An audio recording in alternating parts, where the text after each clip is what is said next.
Boa noite, pessoal. Vamos hoje então para a nossa próxima aula de América. Agora, né, vou começar a usar o trambolho que eu vou mostrar para vocês, tá bom? Esse aqui é o volume 2 de América Latina Colonial, tá?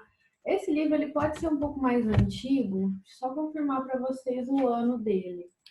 Mas é de 99, mas ele é muito bom, tá? Alguns textos são realmente um pouco mais chatos, mas tem outros que são assim muito bons para a gente poder desenvolver aquilo que se trata da América, não só a espanhola, mas também Brasil, tá bom? Tanto que para a aula de Brasil dessa semana eu vou usar o volume 1 desse aqui com o texto sobre igreja que eu acabei encontrando. Então vamos lá. O texto que a gente vai tratar hoje é o primeiro capítulo do volume 2, que chama A População na América Espanhola Colonial, do Nicolás Sanches Albornoz. Acho que é assim que se pronuncia. Ele vai tratar um pouco sobre isso, né? Essa questão da população. Ele vai realmente, assim, tentar destrinchar um pouco o que foi que aconteceu com aqueles que faziam parte dessa sociedade, tá bom? Desde os índios até aqueles primeiros espanhóis que chegaram aqui, tá? Então, depois eu posso até passar para vocês o que eu escrevi aqui, tá? Já escaneei o texto também para mandar para vocês. Ele é bem assim, tranquilo de se ler, tá? Um pouco que atrapalha nesse livro é a quantidade de exemplos que às vezes eles vão colocando no meio do texto. Então, por isso que acaba ficando às vezes muito denso, tá? Mas eu peguei só as informações principais. Então vamos lá. O Novo Mundo, quando chegam aqui os espanhóis, ele era densamente povoado, mas a gente precisa ter em mente, né, lembrando muito das aulas sobre as civilizações que formaram, né, a América pré-colombiana, que eles eram distribuídos de maneira desigual. Então, a concentração dessas populações ficava principalmente onde se desenvolveram essas civilizações, né? Os maias, os astecas e os incas. Mas mesmo onde essas civilizações se encontravam, a gente viu que eles eram bem distribuídos, né? Eles não ficavam sempre concentrados ali um pouco porque a geografia não permitia, o clima não permitia. Então, assim, a organização deles era essa distribuída pelos espaços que eles tomavam, tá bom?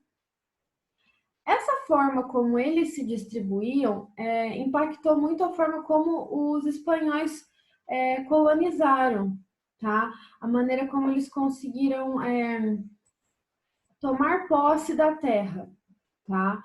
Porque afetou a organização que os espanhóis tiveram que fazer para conseguir dominar esses povos, mas também após essa dominação, a maneira como eles organizaram os dominados também, tá? Ele vai dividir o texto em três partes, tá? A primeira parte vai falar desse choque inicial que existiu entre os espanhóis e os índios, e o que é que aconteceu para que acontecesse um declínio muito grande da população índia aqui da América, tá? América, eu digo, México e a parte ali onde os incas ficavam. E também das primeiras imigrações europeias e africanas. A segunda parte, ele vai falar sobre essa lenta recuperação da população indígena e a rápida expansão da população branca e mestiça, tá? Nessas duas partes ele vai elencar quais são as causas, tá? E isso é o que é importante a gente ter em mente nesse momento. E por fim, a terceira parte ele vai fazer uma análise região por região, tá bom? De como a população era separada e principalmente como é que isso se deu pré-momento de independência, tá bom? Então, a primeira parte ele chama Os Nativos Americanos Colapso Demográfico, tá bom? Ele mostra para nós que os estudos com relação à quantidade de pessoas aqui na América, eles são, assim, pouco conclusivos, tá? Por quê? Porque aquilo que se tem de fonte, ou ela é muito escassa, tá? Ou ela não existe, ou ela é imprecisa. Então, todos os números que ele apresenta aqui são de estudos feitos, tá? De vários estudiosos, de historiadores, mas sempre são estimativas de quanto seria, nunca é um número exato, tá? Então, ele fala que quanto maior foi a quantidade que era aquela população, maior foi a sua queda. Então, se, vamos dizer assim, tinha uma população de 5 mil índios, a queda que ela teve também vai ser tão grande quanto, tá bom? Ele estima, mais ou menos, que no México Central, que é onde os astecas estavam, tinham por volta, em 1519, que foi quando o Cortés chegou, 25 milhões de índios, tá bom? E 4 anos depois, esses 25 milhões já caiu para 17 milhões, tá? E aí ele vai fazendo uma evolução desses números, que depois vocês podem ver melhor, que vou mandar para vocês. Mas um século depois, 1630, dos 25 milhões caiu para 750 mil índios, tá? Então a queda foi realmente muito grande. Na península de Yucatán, que era onde os maias se desenvolveram, de 12 milhões caiu para 750 mil também, tá? E ele fala que as populações do sul ali do México e das montanhas, creio eu, que ele está falando sobre os incas, né? Eles conseguiram resistir um pouco mais, tá bom? Mas mesmo assim eles ainda sofreram com relação a isso. Na região da América Central, a gente teve também, eles sofreram tanto quanto a região do México, mas teve uma estagnação econômica que contribuiu para que não tivesse mais tantas mortes quanto no México, tá bom? E como é que eram feitos? Isso é o que ele fala sobre o México. Aí, indo para a região dos Andes, como que é que foram feitos os principais estudos? Eles faziam análise dos quipos, né, levando em consideração todas aquelas características que eu já falei para vocês, né, de que os quipos não eram tão facilmente decifráveis, tá? Porque a pessoa que fazia não deixava por escrito, né? Porque não existia escrita naquele momento o que era o significado. Então, é importante a gente ter em mente isso, que precisa ter cuidado com essas informações. Então, como eles sabiam quantas pessoas existiam na região andina, sendo que os quipos não são tão decifráveis, né? E quando os espanhóis chegaram, eles sentaram com alguns daqueles que faziam os quipos, né? Que agora me fugiu o nome, e pediram para eles traduzirem o que é que estava escrito. Então, esses são os pequenos relatos que ainda se tem, que se for comparado com o México, é um número um pouco superior, tá? E lembrando, né, que os quipos, eles faziam a contagem das pessoas pela tributação, tá? E isso vai se estender depois para o momento em que os espanhóis chegam aqui. A população indígena, ela vai ser contabilizada pela quantidade de pessoas que pagam tributos, tá? E mesmo assim os números não são precisos, tá? Então, se a gente tinha 25 milhões lá no México, no Peru nós tínhamos 9 milhões, tá bom? Que em 1630 cai para quase 700 mil também, tá? Deixa eu ver o que mais que eu posso falar para vocês com relação a isso aqui. Ok. Aí aqui ele vai entrar, então, falando um pouco do Bartolomé de las Casas, tá?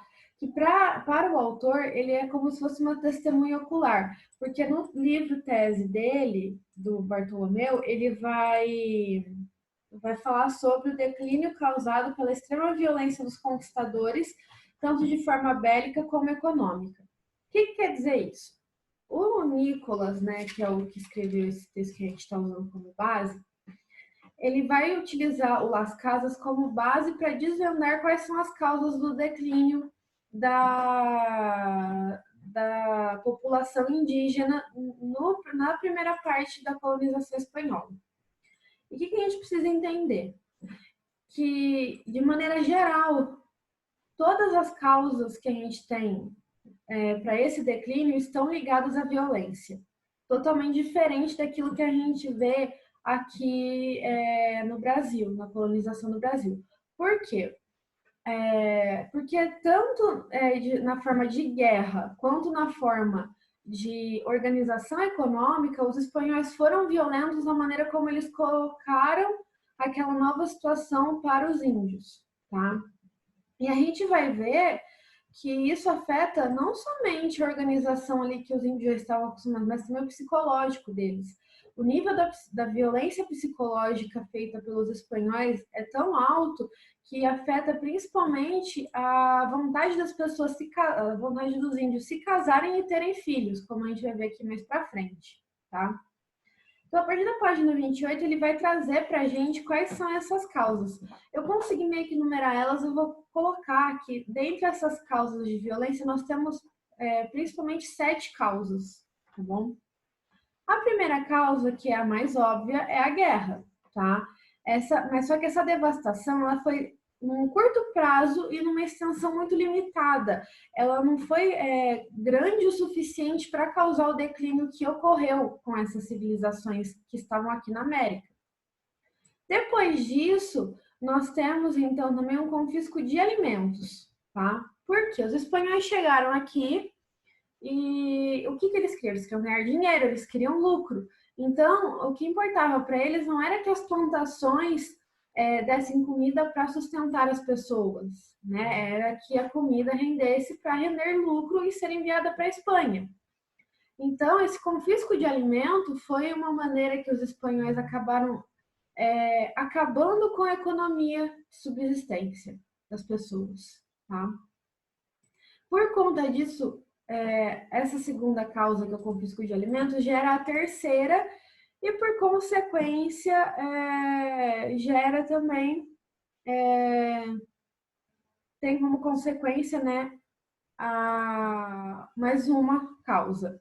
Então, a gente tem aí como terceira causa a fome e a doença, tá? O que aconteceu? Quando esses alimentos são confiscados, as pessoas não têm mais como se alimentar, já que eles viviam numa economia de subsistência. Gera fome, eles ficam com a saúde debilitada. E lembrando que os inúmeros vírus, né, das doenças que não existiam aqui na América vieram junto com os colonizadores, tá? Não só com os colonizadores, mas também com os escravos africanos, como a gente vai ver mais à frente. Então, com a saúde debilitada, a chegada dessas novas doenças levou a grande maioria das pessoas à morte, tá? Além disso, outras violências econômicas que nós tivemos, que também foram causas para esse declínio. Os índios usados como transporte, tá? Assim, realmente como transporte para tudo que vocês possam imaginar. E isso fez não só com que eles ficassem fadigados, mas também que tivesse menos mão de obra para as plantações, tá bom? Aqui ele usa esse exemplo dos índios de transporte e muitos índios da Nicarágua, tá? Tá na página 29, se vocês quiserem ver depois.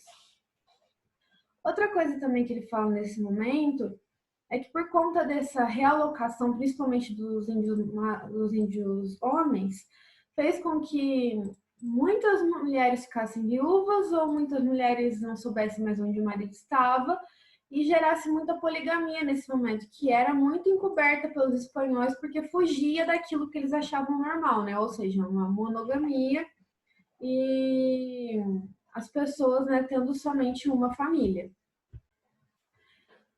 Continuando, então eles encobriam essas ideias de poligamia. A quinta causa, a gente tem a escravidão desses índios também, tá? Que contribuiu também para o declínio. Além deles serem usados como índios de transporte, eles eram usados também para realizar inúmeras tarefas para os colonizadores, de construção e etc. Isso também levou muito deles à morte, como a sexta causa, tá? E a gente tem também, né, como última causa nesse momento, a mudança de... Ela acaba caminhando um pouco com a segunda causa, mas lá na segunda causa era o confisco realmente, eles tomavam os alimentos das pessoas. Essa sétima causa é a mudança da forma de plantio, de subsistência para de grande porte, tá? para realmente dar conta daquilo que a Espanha estava precisando. Então, grandes plantações, né, começaram a tomar conta. E a gente vai ver que a organização que a Espanha faz contribui para que esse tipo de grandes fazendas de plantação ou de pecuária crescessem aqui na América Espanhola, tá? Eles até tentaram fazer algumas leis para diminuir essas perdas, mas não deu muito certo, tá? Então, o que começou a acontecer? Quando eles confiscavam, né, as coisas dos índios, eles confiscavam também o lugar onde eles moravam. E eles começaram a juntar esses índios em locais específicos.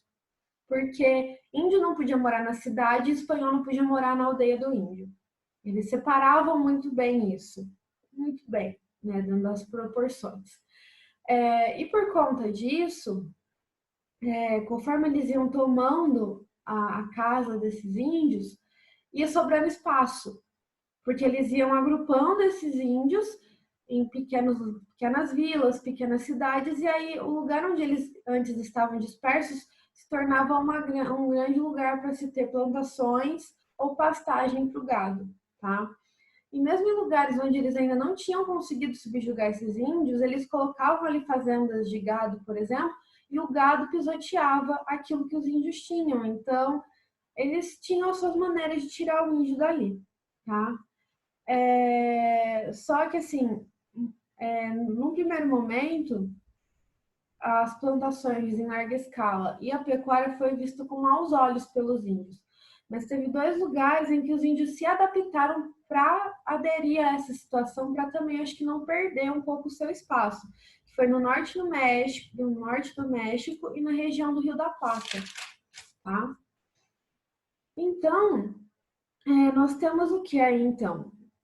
Que pegaram essa agricultura e essa pecuária de extensão, transplantaram da Europa aqui para a América e isso tomou conta, tá? Então, ele coloca para a gente o quê? Que a guerra e a violência foi a contração inicial dessa população, tá? Foi o primeiro golpe para que ocorresse o declínio dessa população. E depois, a mudança social, a mudança econômica, foi aí o colapso final desse declínio, tá bom?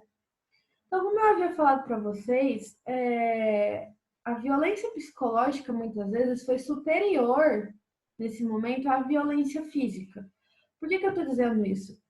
Porque o medo de não dar conta de toda aquela situação fez com que os índios desistissem de constituir famílias, tanto se casar quanto ter filhos, tá?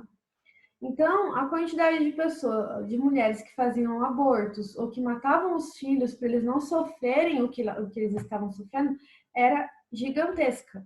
Da mesma forma que o suicídio também, de chegar assim a chefes indígenas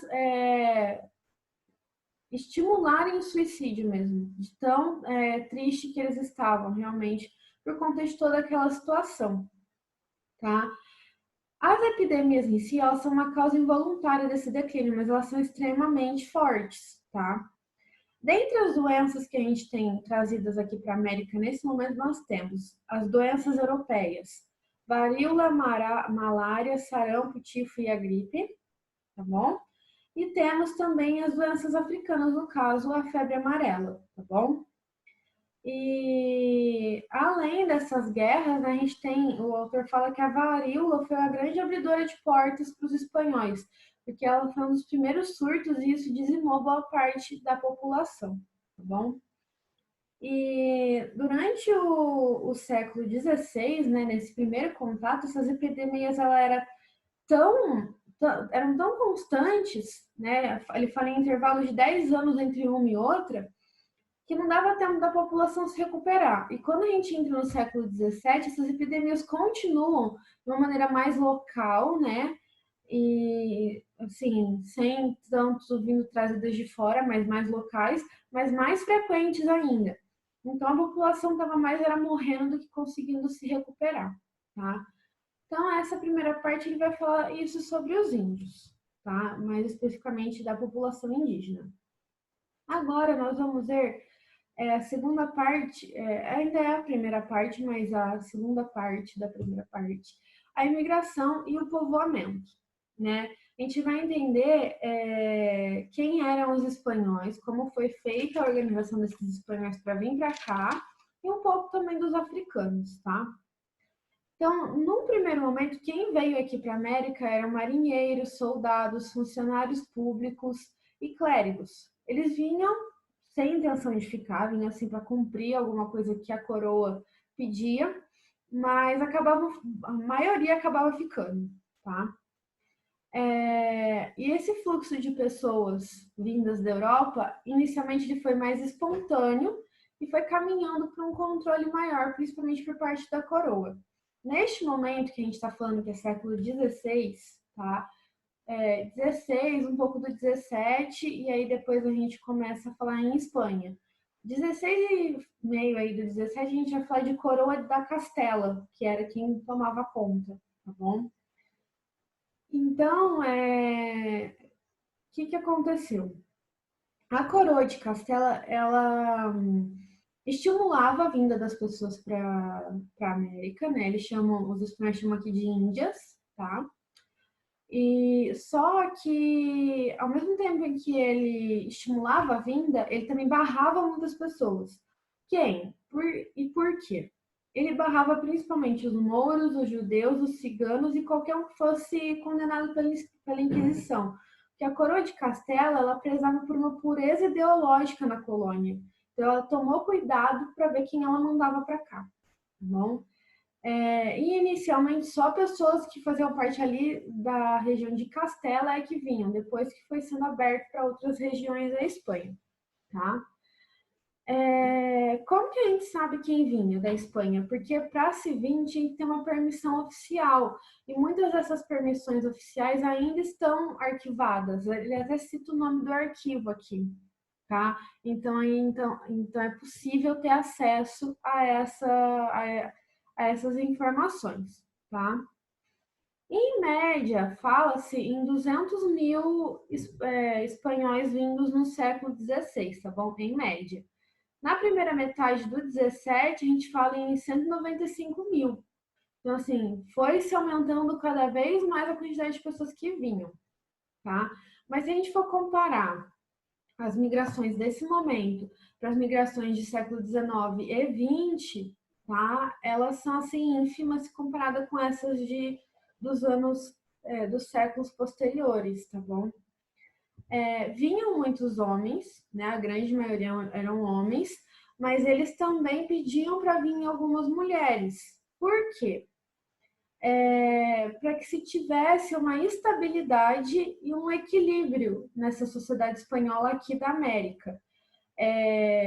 Porque assim, a coroa queria manter a sua hegemonia na colônia.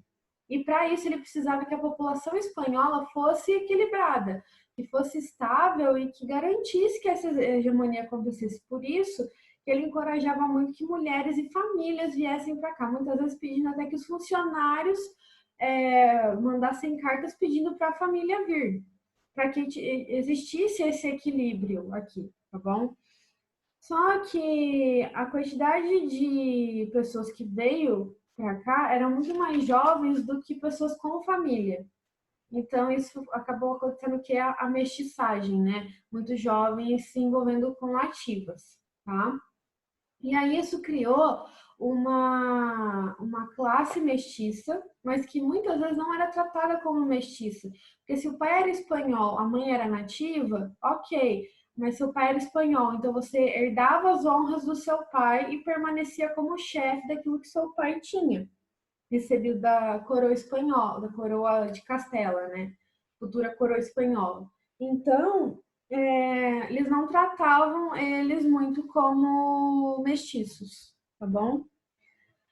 Aí ele vai falar quais são as regiões da Espanha que principalmente imigraram, né, as pessoas, e os tipos de imigrantes que chegaram, né, eram hidalgos, comerciantes, funcionários, camponeses, artesãos, tá?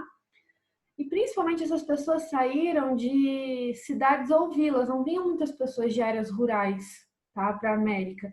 E isso fez com que a América Espanhola fosse muito mais urbana do que rural, tá? Até um pouco também por conta da organização que já existia aqui, né? Porque os povos pré-colombianos, eles tinham uma organização urbana muito forte. Então, os espanhóis só tomaram conta disso, então isso contribuiu um pouco também, tá? É, Deixa eu ver o que mais que nós temos neste momento aqui. E vai falar um pouco de audiências, que são como se fossem províncias, tá bom? E ele vai falar um pouco de como se deu a chegada desses espanhóis aqui e como isso foi crescendo, tá bom?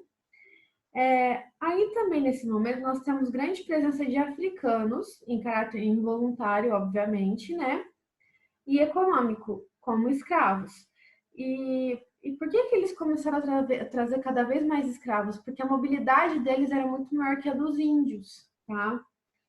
E eles eram realmente tratados como mercadoria e estavam ligados à questão de status também. Isso acaba sendo um pouco semelhante ao que acontecia aqui no Brasil. Mas o autor dá a entender que essa organização da lei comercial em cima dos escravos era um pouco melhor organizada na América Espanhola do que aqui na América Portuguesa. Tá? Existia o tráfico na América Espanhola da mesma maneira que aqui na América Portuguesa. Mas parece que o controle que a coroa tinha era um pouco maior, porque ela realmente fez um monopólio durante muito tempo. Tá? O que mais? Deixa eu só confirmar aqui, gente. Ele vai falar um pouco desse monopólio realmente que existia por parte da coroa de Castela, tá? De realmente assim, ter contratos que estipulavam o tempo que a pessoa podia fazer e buscar esses escravos, quantos escravos ela podia comprar, era realmente assim, um pouco melhor organizado, creio eu, tá bom? O ápice do tráfico ele foi no fim do século XVI, tá? E chegaram por volta de 270 mil, tá bom? A taxa de mortalidade, obviamente, era muito alta, né? Da mesma maneira que aqui. E o contrabando também era muito alto, tá? Então, diferente dos espanhóis que tinham essa mobilidade, os escravos vinham e ficavam, tá? E tinham um baixo nível de reprodução. É muito interessante isso, ele vai falar um pouco mais para frente, mas eu já vou acabar citando. A taxa de reprodução das etnias que aqui estavam, indígena, branca, africana e as suas possíveis mesclagens, ela está muito ligada ao psicológico. É muito interessante isso. Eu nunca tinha visto um estudo voltado para isso. Por quê? Porque quanto mais a pessoa sofria, menor era a chance dela ter um filho.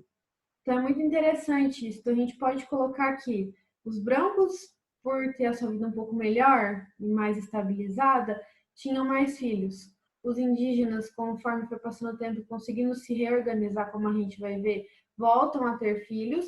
E os escravos sempre ficavam na menor taxa, né? Porque eles estavam sendo subjugados, tá? Nesse momento ele vai falar para a gente também aqui qual é a denominação de algumas mestiçagens, tá? Então, o homem branco com uma mulher índia é chamada de zambo, e o homem branco com uma mulher negra de mulato, tá bom? Temos também nesse momento aí no século XVI, até o final dele, a chegada de alguns orientais, tá bom? Porque foi quando a Espanha colonizou as Filipinas. Eram principalmente artesãos e criados domésticos, mas isso já vai, no fim do século XVI já para, porque o rei Filipe II proíbe a vinda, tá? Então a gente precisa entender que a organização que se tinha das civilizações meso-andinas, né, do México e da região andina, ela permanece com a chegada dos espanhóis. Então, se a gente tem grandes cidades como tinha, né, grandes cidades com redes pequenas de cidades e vilas, isso permanece, né, com algumas realocações, mas permanece, tá? Só achar a continuação aqui que eu tive que ir por outra parte do caderno, gente.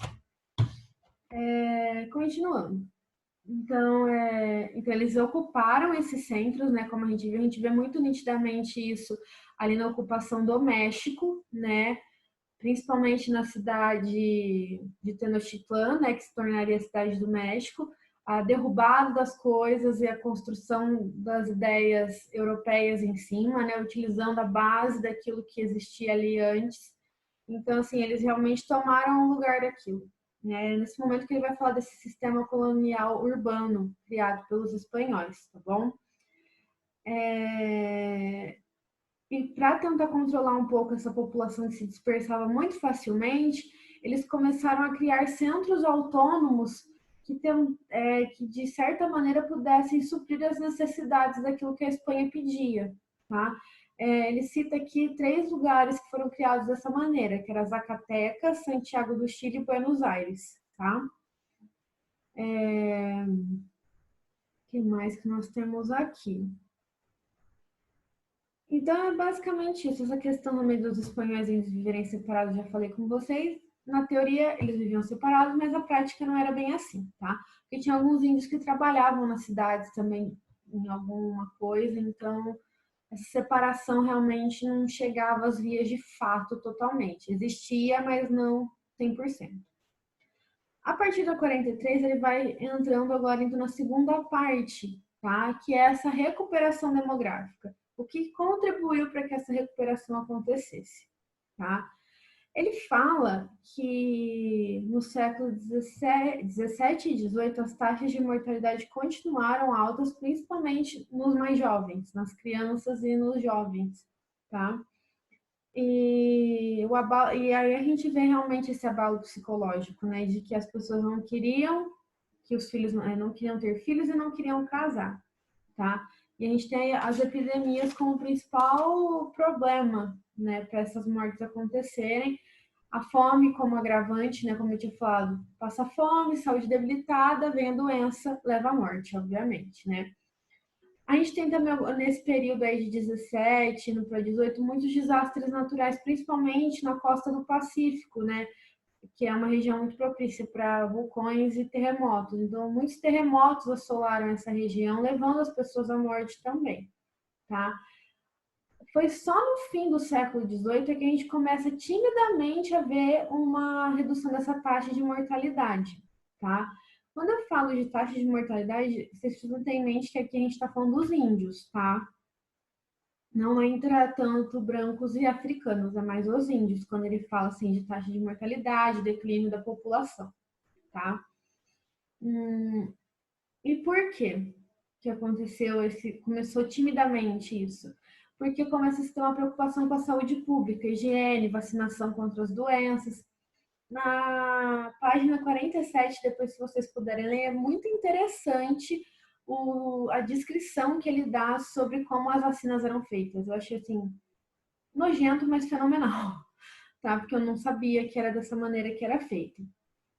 E aí, passado, né, esse final, iniciando-se, né, o final do século XVIII, a gente tem a volta dos anos bons, né? Eu acho que as pessoas chegam num ponto, né, esses índios chegam num ponto de ficar de saco cheio de sempre ficar para baixo, né? Que quando passa um período de epidemia, eles tentam fazer o melhor possível naquele momento de bonança, né? E aí, por que que começa a se ter esse crescimento? A mortalidade continua alta, principalmente a mortalidade infantil, mas o crescimento volta. Por quê? Porque as índias estavam se casando mais cedo, o que aumentava o tempo para elas terem filhos, né? Tem um aumento de casamento e aumento do número de filhos, tá? E aí aquela ideia que eu falei para vocês, né? Quem estava melhor de vida tinha mais filhos, quem estava mal de vida tinha menos filhos, né? Então, brancas tinham mais filhos que as índias, que tinham mais filhos que as africanas, tá? Mas o interessante aqui é que ele fala que a quantidade de filhos ilegítimos era maior do que as dentro do casamento. Ele usa até muitos dados ali realmente quantitativos para mostrar isso, tá? E dentro dos casais mistos, chamados casais mestiços, a quantidade de filhos ilegítimos era muito maior do que em casamentos de pessoas da mesma etnia. E existia até, tentava-se até, de certa maneira, barrar esses casamentos mestiços com leis e com o preconceito também, mas no século XVIII eles só aumentavam cada vez mais. E era uma das taxas de natalidade mais alta, era entre casais mestiços, tá? E aí a gente percebe, né, que nesse momento, por mais que tenha esse crescimento da população indígena, eles já não são mais a grande massa de população que existia aqui, tá? E aí ele vai mostrar, né, que dependendo de região para região, aconteciam situações que afetavam, né, esse crescimento. Então, tiveram regiões que o crescimento foi exuberante, outras que não foi tão grande assim, tá? É... Acredito, assim, que depois aqui o que ele fala mais é mais, assim, algumas coisas pontuais só, específicas, assim, da América Espanhola, tá? Mas que não vai afetar muito o entendimento de vocês. Então, gente, é basicamente isso que eu queria trazer para vocês, tá bom? É um texto muito interessante, tá? Não sei se vocês gostam, né, dessa questão de dados, né, números. É legal para ter uma visão um pouco mais específica, um pouco mais clara da situação, mas eu acho que ficar repassando isso toda hora também fica um pouco maçante. Então, depois vocês fiquem à vontade para olhar no texto, tá? Mas creio eu assim que ficou bem explicado, né? Deu para se entender por que é que aqui a coisa, quer dizer, na América Espanhola a coisa foi um pouco mais hardcore do que aqui na América Portuguesa, né? Acredito que é basicamente isso.